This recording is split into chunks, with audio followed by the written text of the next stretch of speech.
Hello, this is Pastor Lee Rolkoltz, Ministerial Director for the I-Missouri Conference. The month of October is often referred to as Pastor Emphasis or Pastor Appreciation Month. I apologize that this video is a little late, as Pastor Appreciation Weekend was actually last weekend. But I would encourage you to participate with your brothers and sisters in Christ across our field from October 17 to October 23rd, praying for your minister and his family. I was recently reading the story in Exodus chapter 17 of Amalek coming to fight with the nation of Israel. Moses instructed Joshua to find brave men to go out and defend their nation. And while they did this, he would stand on a mountaintop with his arms held high. We know from that story that when Moses lowered his arms, that the nation of Israel was beaten back by Amalek. But when Moses held the rod of God up in the air, Joshua pushed back against the army. And so it was that Aaron and Hur held the arms of Moses, and Israel was delivered from that battle.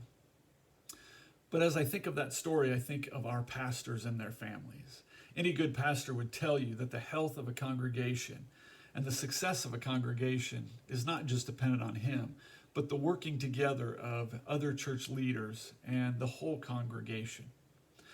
But our pastors need your prayers as leaders. And so from October 17 to October 23rd, I would ask that you pray for our pastors and their families in a couple areas. Number one, I would ask you to pray for their health.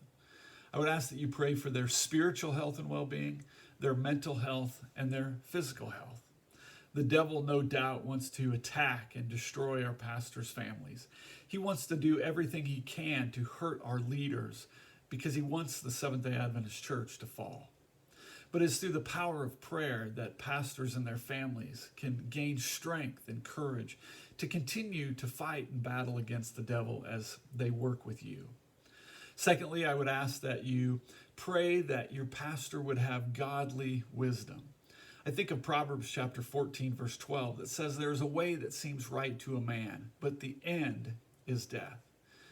Church leaders, pastors, now more than ever, in the world that we are living in, as we look forward to the second coming of Christ, need godly wisdom. And they need you praying that God would give them godly wisdom.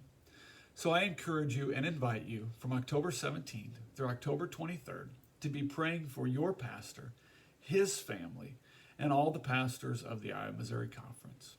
Thank you.